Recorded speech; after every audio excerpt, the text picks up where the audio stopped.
Ladies and gentlemen, our keynote speaker this evening has spent 25 years in the private sector of businesses.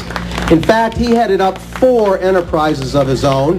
That's 1, 2, 3, 4 more than Barack Obama has ever headed up. He also headed up the 2002 Winter Olympics in Salt Lake City, and if I recall correctly, what he inherited when he took over the Olympics was quite a mess. Ladies and gentlemen, please welcome the former governor of Massachusetts, Mitt Romney.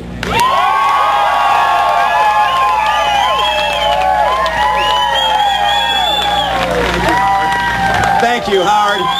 Thanks, you guys. I brought the better half with me here today. My wife of how many years? 42 years. The mom of our 5 sons. And also, as you probably know, the grandmother of our 16 grandkids. Thanks so much for being here. And I see I have a few friends here. And I know that the folks in back want to see. So I'll let my friends sort of sit down or go to the sides, and I'll get a chance to say hi to everybody that's here. Ann, you want to say hi? I am. I'm so delighted to be here. We are, as a family, so committed to, I guess they want the signs down. They're having trouble seeing back there. A lot of people have come to hear Mitt, so we want to let them do that.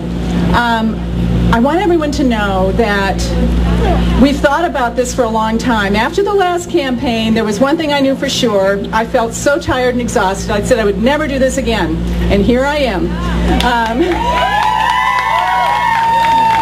Maybe not to listen to me because I said that after each pregnancy, but I really am so committed to seeing the country get turned around. I've been by Mitt's side in all of his situations, his turnarounds. I've seen him do it in business, and I've seen him do it in government. So if there's ever been a time when this country needs a turnaround, it's now. And if there's ever a guy that can do it, it's Mitt. So thanks you all. Thanks, sweetie. You know, I was at a home a couple of weeks ago, and I said to Ann, are we going to do with our kids and our grandkids what my mom and dad did with their grandkids? My mom and dad, when their grandkids got to be the age of 11, 12, 13 years old, would take a group of them, 3 or 4 of them, put them in a Ford Econovan, and drive them for 30 days across the country and go to different national parks. And I knew what my dad was doing. He wasn't just teaching the kids about the beauty of the land. He was teaching them about the character of the people that made this land and the values that made America the nation that we are.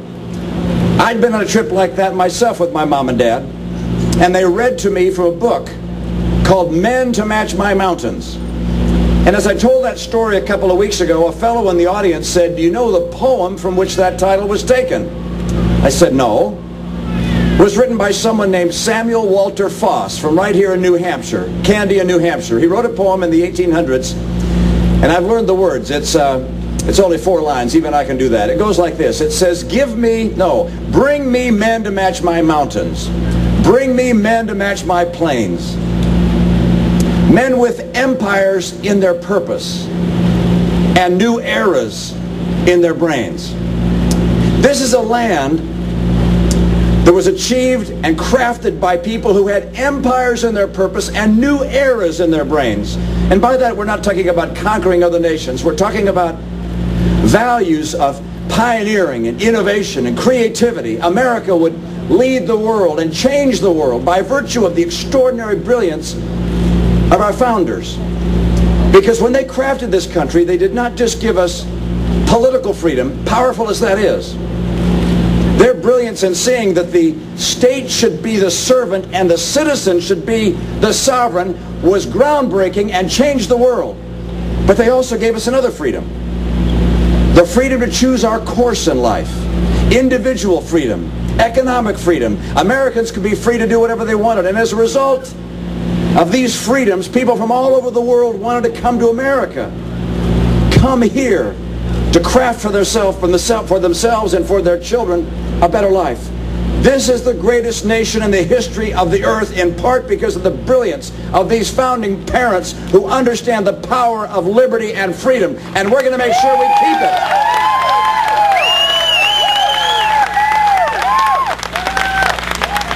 Now, we did kind of an unusual thing about 3 years ago as a people. we elected a person who had never worked in the private sector, who never had a job in the private sector, had never really been a leader anywhere, didn't have a track record.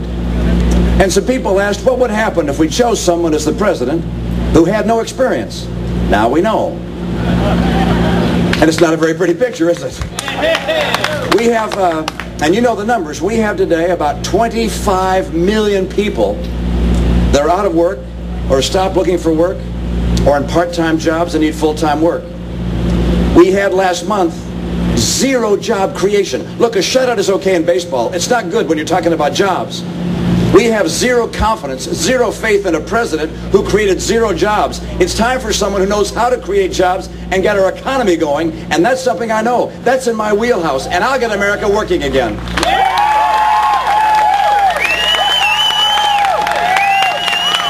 Now, Ann mentioned that I haven't spent my whole life in politics. As a matter of fact, of the people running for office, I don't know that there are many who have less years in politics than me. I spent 4 years as a governor. I joke that I didn't inhale. I'm still a citizen. I'm still a business person, a conservative business person. I started off my career in business, got my first job and began to work in an enterprise and ultimately became more successful there, then started my own business. I had the experience of helping start small businesses and in some cases helping larger businesses that were in trouble. I learned from that experience, sometimes successfully, sometimes I wasn't successful. But through that process, I learned how the economy worked and how you create jobs and how we lose jobs as a nation. And then I became fortunate enough to be asked to go out and run the Olympic Winter Games in Salt Lake City. They were in trouble. And they wanted somebody who knew something about turnarounds to come out and run the games, and I did. And it was a fabulous experience. And then from there, when that assignment was over, I was asked if I'd come back to Massachusetts and run for governor. And things were tough in Massachusetts. And I said, I'm going to come back. You may know a bit about that state next door. We had, I see someone here from Massachusetts, all right. You know, the people in New Hampshire are concerned about border security. I'm surprised I let you in. Me too. But when I came into Massachusetts, we were losing jobs every month. We had about a $3 billion budget shortfall. And we went to work to turn things around. We added jobs. We were able to have 3 years where, out of the 4 years I was in office, where our unemployment rate was below the national average. We balanced the budget every year. We put in place a $2 billion rainy day fund. So I know something about turnarounds. And then I watch this president and I see what he's done, and he did just the opposite of what America needed. What he did was the one thing enterprise can't deal with. Enterprises of all kinds, big and small, can deal with bad news. What they can't deal with is uncertainty. And he pushed the heavy hand of government into the affairs of our people in such a way that he created more and more uncertainty. So cap and trade would have made energy more expensive, and businesses that use energy pulled back. And card check and stacking the National Labor Relations Board with union stooges with a decision like the Boeing decision in South Carolina, a terrible decision. And that caused businesses to pull back. Obamacare was perhaps the worst example. We got to get rid of it. Again, pushing the heavy hand of government, crushing the rights of states and individuals. And so as a result, people in that sector pulled back. Dodd-Frank, the financial regulatory bill, again, made it more difficult for enterprises to know their future, and they pulled back. I don't know how the president was so misguided. I don't know why he made such bad choices. In some respects, I think he took his cue from the Social Democrats in Europe. Europe isn't working there. It sure as heck is not going to work here. The right course for America is not the European course. I believe in America. I believe we got it right and they got it wrong.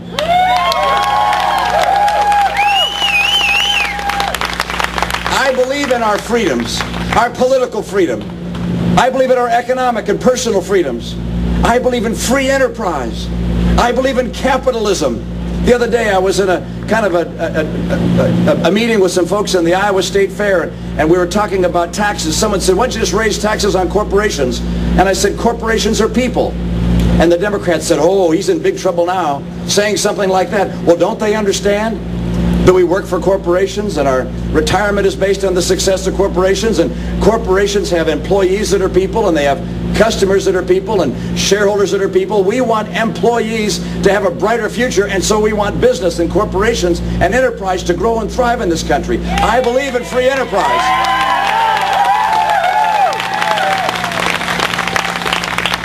I believe in our Constitution, all the amendments. Most governors love the 10th Amendment in particular. You know which one that is. Those powers not specifically granted to the federal government are reserved by the states and the people. That allows states to compete with each other, to try different ideas. I learned what that was like, by the way, when I was a new governor. I got the governor of California came to Massachusetts, Arnold Schwarzenegger. He was poaching jobs from Massachusetts, a fellow Republican. And he had a big billboard in town with him in a t-shirt saying, "Come to California." So what was I supposed to do? Well, I put a billboard in his state with me in a t-shirt. And it said, "Smaller muscles, but much lower taxes. Come to Massachusetts." States compete. I love this great land. I know we face extraordinary challenges. And I happen to believe that career politicians got us into this mess, and the career politicians can't get us out of this mess. It will take someone who understands how the private economy works, because he's worked in the private economy, and I have. I'm a business guy.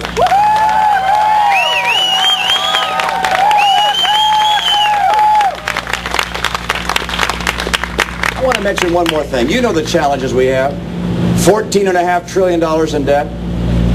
Unfunded liabilities of roughly, some say 62 trillion. I heard someone over here say 150 trillion. A huge number. 62 trillion is the low end of that. The USA Today calculated that out to be $532,000 per American household of unfunded liabilities. It's unthinkable that that would be the legacy we'd leave the next generation. We have other challenges around the world. Jihadists that want to kill us. We have Iran becoming nuclear. We have Russia resurgent and China becoming a great power. We face extraordinary challenges, but I believe in the patriotism of the American people. I salute you for being here on an evening like this, because you care about the direction of our country. I've learned something about the patriotism of America's people. I just want to tell you a brief story. I was at the last year of my term as governor, and I got a call from the airport. And the airport authorities said that there was a body of a U.S. serviceman coming home on a U.S. Air flight, and that they'd been unable to notify the family in time to get there to receive the body, and they wondered if I could come and receive the body in their stead. And I said, of course. And so we drove from the Massachusetts State House to Logan Airport, and the state troopers drove me out on the tarmac. The jet came in, the people got off the jet, and then the luggage came off the conveyor, and finally that casket came off the conveyor, and the troopers saluted. I put my hand over my heart, and I happened to look up at the terminal. There's a big glass wall there in the Boston terminal at US Air, and it seems that the people who were getting off the plane had seen all the troopers there, and so they were pressed up against the glass to see what was going on. And then people walking down the hallway, they saw the people against the glass, so they came in behind them. And they were all looking there. As I looked up at them, every single person I saw had their hand on their heart. And I couldn't see through the glass to know if there were tears there, but I could see the appreciation and the sorrow and the sympathy and the affection. We are a patriotic people. We're the most patriotic people in the world. And I'm convinced that given the patriotism of the American people, that despite the challenge that we have, that we can overcome those challenges if we draw on that patriotism, if we have leaders who will tell us the truth, who will live with integrity, and who actually know how to lead. And I intend to be one of those leaders with your help. Thank you so much.